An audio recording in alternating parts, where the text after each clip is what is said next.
போதைக்கு எதிராக எடுத்துட்டு வர நடவடிக்கை ஓரளவுக்கு கை கொடுத்திருக்குது. ஆனாலும் வெளிநாட்டில இருந்து இந்தியாவுக்குள்ள வர போதையை ஒன்றிய அரசு தான் தடுக்கணும்ன்ற ஒரு கேள்வி. 4.5 ஆண்டு காலமாக தமிழகத்தினுடைய முதலமைச்சராக திரு ஸ்டாலின் அவர்கள் இருக்கிறாங்க. இன்னைக்கு வைகோ அவர்களுடைய நடைபயணம் திருச்சியிலிருந்து மதுரை வரை திரு வைகோ அவர்கள் 10 நாட்கள் போறாங்க.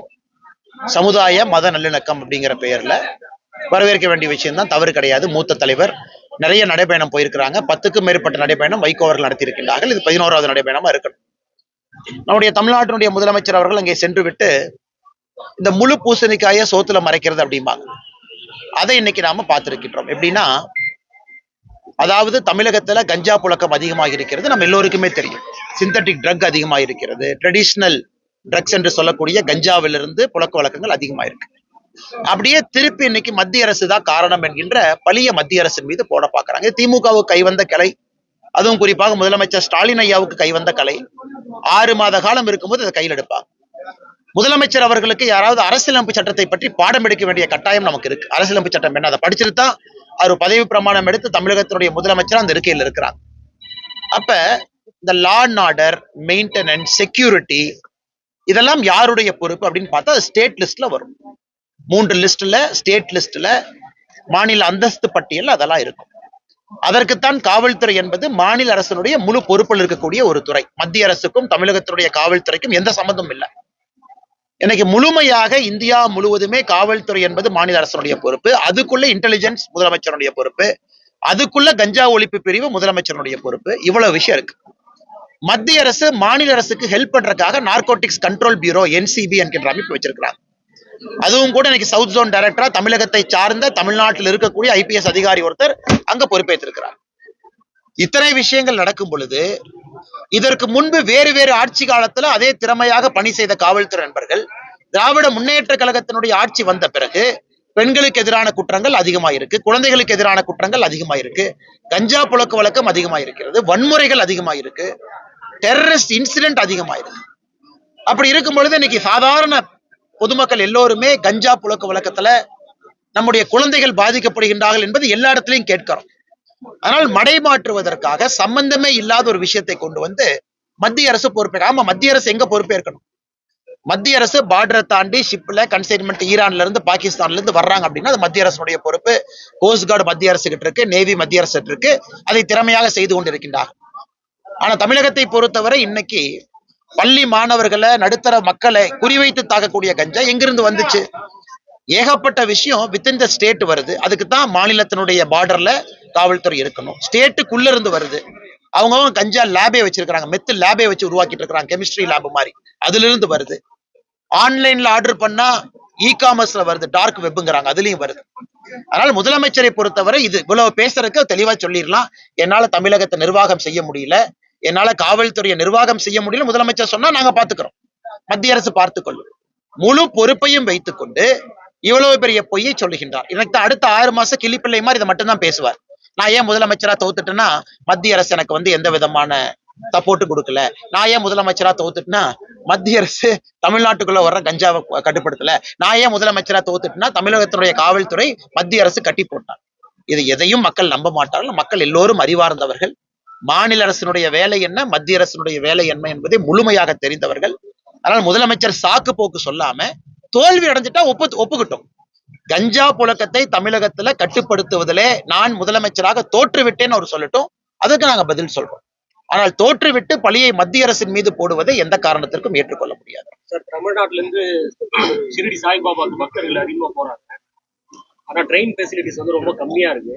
பிஜேபி அண்ணாமலை ட்ரெயின் இன்னும் அதிகமா வலியுறுத்தி வர மத்திய அமைச்சர். ஆனா நாம எத்தனையோ ட்ரெயினை கொண்டு வந்திருக்கிறோம். பாரதிய ஜனதா கட்சியை பொறுத்தவரை கொரோனா காலகட்டத்துக்கு முன்பு இருந்த ட்ரெயின் நிறுத்தப்பட்ட பிறகு அதை அதிகப்படுத்தி இருக்கின்றோம். சுற்றுலா தலங்களை மையப்படுத்தி புதிய ட்ரெயின் வந்துகிட்டே தான் இருக்கு. செங்கோல் எக்ஸ்பிரஸ் புதுசா வந்திருக்குங்கன்னா, வந்தே பாரத் புதுசா வந்திருக்கு. திருவாரூர்ல கனெக்ஷனே இல்லாத ஊருக்கு நிறைய ட்ரெயினை கொண்டு வந்திருக்கோம். இன்னும் நிறைய வரும். அப்படி பக்தர்களுக்கு எங்களுக்கு ஸ்பெசிபிக்கா இந்த பாயிண்ட்ல இருந்து இந்த பாயிண்ட்டுக்கு ட்ரெயின் வேண்டும் என்றால் தயவு செய்து நம்முடைய தலைவர்கள்ட்ட சொல்லுங்க. அது நேரடியா மத்திய ரயில்வே துறை அமைச்சர் திரு அஸ்வினி வைஷ்ணவ் உங்களுக்கு எழுதுங்க, கடிதத்தினுடைய காப்பியை கொடுங்க. நிச்சயமாக அதை கொண்டு வர வேண்டியது எங்கள் பொறுப்பு. நாங்கள் கொண்டு வருகின்றோம். காங்கிரஸ் ஜோதிமணி இப்பதான் ஒரு ட்வீட் போட்டிருக்காங்க. காங்கிரஸ் அழிவின் பாதையில் செல்கிறது. தமிழக காங்கிரஸ் ராகுல் காந்திக்கு நேர் எதிரான கருத்துல பல ஆண்டு காலமா அவங்களோட கருத்து. ஆனா இன்னைக்கு காங்கிரஸை பொறுத்த வரைக்கும் யார் அதிகமா டெல்லிக்கு ஜிங்ஜா போறதுன்னு ஒரு குரூப், தமிழ்நாட்டுல முதலமைச்சர் ஸ்டாலினுக்கு யாரு ஜிங்ஜா போறதுன்னு ஒரு குரூப், 2 குரூப் தான் காங்கிரஸ்ல. டெல்லி ஜிங்ஜா, தமிழ்நாட்டு ஜிங்ஜா. இந்த 2 ஜிங்ஜாவை தவிர தமிழ்நாட்டு மக்களுக்காக பேசுற காங்கிரஸ் யாருமே இல்லை. இன்னைக்கு பத்திரிகையில பார்த்தேன், ஒருவேளை காங்கிரஸ் கட்சி திரு விஜயோட கூட்டணி போயிட்டா ப சிதம்பரம் அவர்கள் புதிய கட்சி ஆரம்பிச்சு திமுகவோட கூட்டணி வைப்பாரு. காலையில தான் ஒரு பெரிய நாளிதழ் செய்தி போட்டிருந்தாங்க. அதன் பிறகு காங்கிரஸ் கட்சியில் இருக்கக்கூடிய ஒருத்தர் டேட்டா அனலிட்டிக்ஸ் செல்லுடைய தலைவர், ப்ரொஃபஷனல் காங்கிரஸ் தலைவர், அவர் விஜயை போய் பார்த்துட்டு வர்றாரு, போட்டோ போடுறாரு. அதன் பிறகு தமிழ்நாட்டினுடைய டெப்ட் சூழலை பத்தி பேசுறாரு, தமிழ்நாட்டினுடைய கடன் சூழ்நிலையை பத்தி நேர் எதிர் கருத்து பேசுறாரு. அவர் மேல நடவடிக்கை எடுக்க முடியல. இன்னைக்கு ஜோதிமணி இவங்க ஒரு கருத்து போடுறாங்க. தமிழ்நாடு காங்கிரஸ் வேறு கருத்து, ராகுல் காந்தி அவர்கள் கருத்து வேறு கருத்து. பேசாம காங்கிரஸ் என்கின்ற கடையை சாத்திட்டு இன்னைக்கு நல்லவர்கள்லாம் தமிழ் மாநில காங்கிரஸ் இருக்கிறாங்க. உண்மையை சொல்லணும்னா, அந்த காலத்துல காமராஜர் ஐயா காலத்துல கதர் சட்டை போட்ட காங்கிரஸ்காரங்க எத்தனையோ பேர் தமிழ் மாநில காங்கிரஸ்க்கு வந்துட்டாங்க. அண்ணன் ஜி.கே. வாசன் அவருடைய தலைமை ஏத்து மூப்பனார் ஐயா காலத்துல இருந்து எல்லாம் இந்த பக்கம் வந்தாச்சு. அதனால இன்னைக்கு இருக்கக்கூடிய காங்கிரஸ் என்பது நம்ம எல்லோருக்குமே தெரியும், அது இந்திரா காங்கிரஸ். அது ஒரு மாதிரி அந்த காலத்துல காமராஜர் ஐயாவை எதிர்த்து காமராஜர் ஐயாவை தோற்கடிக்க வேண்டும் என்று பாடுபட்ட காங்கிரஸ் தான் இன்னைக்கு இந்திரா காங்கிரஸ் மாதிரி இந்தியன் நேஷனல் காங்கிரஸா இருக்கு. அதனால் காங்கிரஸ் என்பது அழிந்து கொண்டிருக்கக்கூடிய கட்சி எல்லாத்துக்கும் தெரியும். அதனுடைய தலைவரே ஒரு சான்று. காங்கிரசினுடைய தமிழ்நாட்டினுடைய தலைவர் எப்படி இருக்காரு நீங்களே பாருங்க. அதனால காங்கிரஸை பொறுத்தவரை எனக்கு என்ன ஆகுனாங்கன்னா, இந்த பக்கம் சண்டை போட்டு தனியா நடு ரோட்ல நிப்பாங்க. 2026 அசெம்பிளி தேர்தல் நடக்கும் பொழுது அவங்க நடு ரோட்ல நிக்க போறாங்க. அதற்கான எல்லா வேலையும் ஆரம்பிச்சுட்டாங்க. குதிரை பேரம் பேசுறாங்க, ஆட்சியில பங்கு கேட்கறாங்க, அதிக சீட்டு வேணுங்கிறாங்க. இதெல்லாம் ஒரு பக்கம், விஜய்கிட்ட போகணும்னு ஒரு பக்கம். அடிக்கடி ஆல் இந்தியா தலைவர்கள் காங்கிரஸ் கட்சியை தமிழ்நாட்டை சமாதானப்படுத்துறதுக்கு வாரம் வண்டி வருது. அவங்க போற இண்டிகோ டிக்கெட்டுக்கே காங்கிரஸ் கட்சியினுடைய கஜானா காலியாயிர மாட்டிருக்கு. அவ்வளவு பேத்த பொதுச்செயலாளர் அனுப்பிட்டே இருக்கிறாங்க. அதனால காங்கிரஸை பற்றி எவ்வளவு பேசினாலும் பேசிக்கிட்டே போலாங்கன்னா, இந்தியாவில் எப்படி காங்கிரஸ் என்கின்ற கட்சி இல்லையோ, தமிழகத்துல இன்னைக்கு தமிழக காங்கிரஸ் என்கின்ற கட்சி கொஞ்சம் கொஞ்சமாக தேஞ்சு எறும்பினுடைய நிலைமையில் இருக்கு. கேரளா ஸ்டேட் திருவனந்தபுரம்ல பிஜேபி தயாரா வந்திருக்கீங்க. இம்பாசிபிள் பாசிபிள் ஆயிருக்கு. நேற்று பாரத பிரதமர் நரேந்திர மோடி அவர்கள் ஒரு கடிதம் எழுதியிருந்தார். அது ரொம்ப முக்கியம். கேரளாவில் திருவனந்தபுரத்தினுடைய மேயராக பொறுப்பேற்றிருக்கக்கூடியவருக்கும் துணை மேயர் அவர்களுக்கும் ஒரு கடிதம் பாரதிய ஜனதா கட்சியினுடைய தொண்டர்கள் சார்பாக பிரதமர் அவங்க கடிதம் எழுதி. அந்த கடிதம் தான் எங்களுடைய பதில் எல்லாம். எத்தனை பேர் உயிரை கொடுத்து இன்னைக்கு பாரதிய ஜனதா கட்சியை திருவனந்தபுரத்தில் அங்க கொண்டு வந்து நிறுத்தியிருக்கிறாங்க. பிரதமர் அவர்கள் அந்த கடிதத்தை பேசியிருந்தாங்க.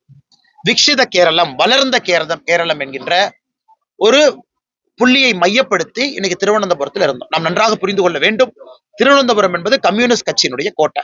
அவங்க மேயரா இருக்கிறாங்க. ஸ்டேட் கேபிட்டல், பொலிட்டிக்கல் கேபிட்டல் அங்கதான் இருக்கு. முதலமைச்சர் அங்கதான் இருக்கிறாங்க. அந்த இடத்துல 100 கவுன்சிலர்ஸ்ல பாரதிய ஜனதா கட்சி 50 கவுன்சிலர் பெற்று இன்னைக்கு மக்கள் அந்த மேயர் பொறுப்பை நம்ம கிட்ட கொடுத்திருக்கிறாங்கன்னா எந்த அளவுக்கு நம்மை நம்புகின்றார்கள் என்ற அர்த்தம். அதனால இன்னைக்கு இது ஆரம்பம் மட்டும்தான். 2026 கேரளாவில் பாரதிய ஜனதா கட்சியினுடைய வெற்றி. காசர்கோட்ல 60 ஓட்டுல தோத்தோம். இப்படித்தான் எப்பவுமே நம்முடைய சரித்திரம் இருக்கும். ரொம்ப க்ளோஸா வந்து தோத்திருக்கோம் அப்படின்னு. இந்த முறை எல்லாத்தையும் உடைத்து பாரதிய ஜனதா கட்சியினுடைய வெற்றி கேரளத்துல உறுதியா இருக்கும். காரணம் பல பிரச்சாரம், பல இடத்துக்கு நம்ம போயிட்டு இருக்கோம், பார்த்துட்டு இருக்கோம். அந்த அளவுக்கு சார்ஜ் ஆயிருக்கிறாங்க. காங்கிரஸ் அங்கே இல்லை, கம்யூனிஸ்ட் ஆரம்பித்து விட்டது. அடுத்த ஆல்டர்னேட்டிவா பாரதிய ஜனதா கட்சியை பாக்குறாங்க. சோ நிச்சயமாக 2026 இந்த திருவனந்தபுரம் வெற்றி என்பது இந்த டிப் ஆஃப் த ஐஸ்பர்க் மாதிரி 2026 தேர்தலுக்கான ஒரு முன்குறியீடு. சார், அதே போல 4ஆம் தேதி நிகழ்ச்சியில நயினார் சாரோட நடைபயணம் முடிவில் அமித்ஷா வராரு. அதுல வந்து ஓபிஎஸ் உள்ளிட்ட அழைப்பு இதுவரைக்கும் எடுக்கலன்னு சொல்றாங்க. மாநில தலைவர் இருக்கிறாங்க, இப்ப எலெக்ஷனுக்கு பொறுப்பாளர் போட்டாங்க, அகில இந்திய பொறுப்பாளர் இருக்கிறாங்க. அவங்க எல்லாம் முடிவு எடுத்துக்குவாங்கன்னா அதுக்குள்ள நான் போக விரும்பலீங்கன்னா, மாநில தலைவர் அண்ணன் நயினார் நாகேந்திரன் அவர்கள் இன்னைக்கு 53 இடத்துக்கு மேல சுற்றுப்பயணம் பண்ணியிருக்கிறாங்க. 53 கட்சி மாவட்டத்துக்கு போய் நம்முடைய தொண்டர்கள் எல்லாம் இணைத்து, கூட்டணி கட்சி தலைவர் எல்லாம் இணைத்து மிக வெற்றிகரமான ஒரு நடைபயணத்தை நடத்தி காட்டியிருக்கிறாங்க.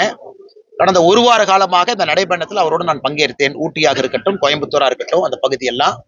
இன்னைக்கு 4ஆம் தேதி இந்த நடைபயணத்தினுடைய நிறைவு விழாக்கு பாரதத்தினுடைய உள்துறை அமைச்சர் திரு அமித்ஷா அவர்கள் புதுக்கோட்டைக்கு வர்றாங்க. புதுக்கோட்டையில இந்த நிறைவு விழா நடத்தப்பட வேண்டும் என்பது மாநில தலைவர், நம்ம தொண்டர்களுடைய விருப்பம். அங்க இன்னைக்கு மிக பிரம்மாண்டமாக கிட்டத்தட்ட மிகப்பெரிய அளவுல நம்முடைய தொண்டர்கள் அங்கே சங்கமிக்க இருக்கின்றார்கள். எல்லாருக்கும் மகிழ்ச்சியான, வரவேற்க வேண்டிய ஒரு விஷயம். தமிழகத்தினுடைய அரசியல் திருப்புமுனையாக கூட புதுக்கோட்டையில 4ஆம் தேதி சாயங்காலம் நடக்கக்கூடிய கூட்டம் இருக்கும். அதனால் யாரு கூப்பிடணும் அப்படிங்கறதெல்லாம் நம்முடைய தலைவர்கள், அகில இந்திய பொறுப்பாளர்கள், தேர்தல் பார்வையாளர்கள் அவங்க முடிவு பண்ணுவாங்க. தமிழ்நாட்டில் வந்து அரசு மொழிகள் தொடர்ந்து போராட்டம் பண்ணிட்டு வராங்க. கவர்மெண்ட் அதை கண்டுக்கிற மாதிரி பாத்தீங்கன்னா, இடைநிலை ஆசிரியர்கள் வந்து 7வது நாளா போராட்டம், புத்தாண்டு தினத்தன்று போராட்டம், பரிசு என்ன கைது, செவிலியர்கள் போராட்டம், மலையில போராட்டம், பரிசு என்ன கைது, தூய்மை பணியாளர்கள் போராட்டம், விடிய விடிய போராட்டம், பரிசு என்ன கைது. இது மட்டும்தான் தமிழகத்தில் நடந்துகிட்டு இருக்கு. முதலமைச்சரை பொறுத்தவரை அவர் ஒரு தனி உலகத்துல வாழ்ந்துகிட்டு இருக்கார். அவர் கீழே நடக்கிற உலகத்துக்கு அவருக்கு சம்பந்தமே இல்லை. ஆனா முதலமைச்சரை பொறுத்தவரை அவர் ஒரு இந்த ரோம் எரிந்த பொழுது நீரோ ஃபிடில் வாசித்தாராம். அந்த மாதிரி இருக்கு இன்னைக்கு தமிழகத்தினுடைய ஆட்சி.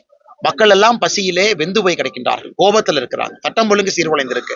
ஆனா முதலமைச்சர் அவர்கள் அவர் ரம்மியமா அவர் பாடிக்கிட்டு இருக்கார். மத்திய அரசு காரணம், இவங்க காரணம், அவங்க காரணம். இதுக்கெல்லாம் இன்னும் ஒரு 90 நாட்கள் நாம் பொறுக்க வேண்டும். 2026 ஏப்ரல்ல மக்களே தெளிவான ஒரு முடிவு கொடுப்பாங்க. திராவிட முன்னேற்ற கழகம் தலைமையிலான எந்த ஆட்சியும் வேண்டாம் என்கின்ற முடிவை மக்கள் எடுத்துட்டாங்க.